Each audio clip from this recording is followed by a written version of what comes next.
Ce mardi soir, à 23h30, des milliers de fans des Bleus étaient rassemblés sur la plus belle avenue du monde. Dans une ambiance totalement euphorique. Thomas, 40 ans, a remis ça avec ses potes. Et oui, on est des récidivistes, on était déjà là en 1998, ça nous rappelle de bons souvenirs, s'exclame ce coach en entreprise. Il est 23h30 hier soir et comme lui, ils sont des dizaines de milliers de fans des Bleus à avoir convergé sur les Champs-Élysées, dès le coup de sifflet final de la victoire des Bleus face aux Belges, 1-0. Sous très haute protection, la plus belle avenue du monde a été abandonnée aux piétons faisant virevolter leur drapeau tricolore. Une foule de plus en plus dense à mesure qu'on se rapproche de l'Arc de Triomphe. C'est à hauteur du drugstore Publicis dont la façade fait la part belle au bleu, au blanc, au rouge, que les supporters dansent, se congratulent, allument des pétards, des fumigènes, des fusées de feux d'artifice. Ils sont en chemise blanche, en cravate, en survêt, en short, torse nu. Toutes les classes sociales se sont donné rendez-vous. Ashraf, 29 ans, postier franco-marocain de Lyon, Rhône, est chaud comme il dit.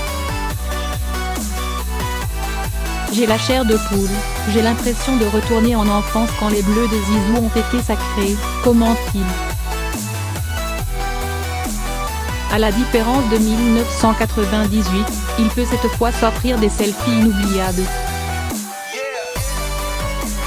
En 1998, Gawa, 15 ans, lui n'était pas né. Je suis fier de vivre cette joie, tout le monde est uni, décrit l'ado fan de foot, milieu droit dans son club.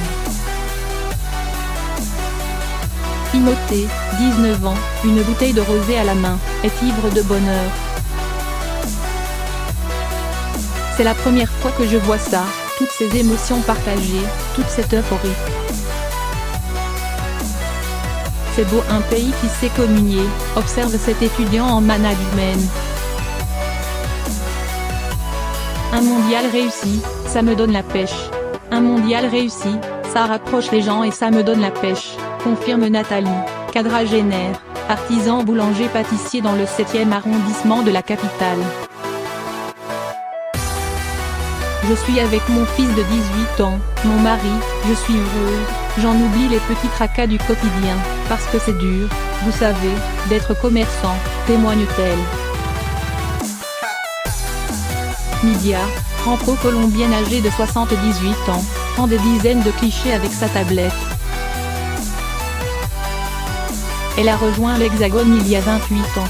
Ce que j'admire dans votre pays, c'est votre capacité à rebondir après avoir vécu tant d'angoisse, tant de souffrance avec ces attentats.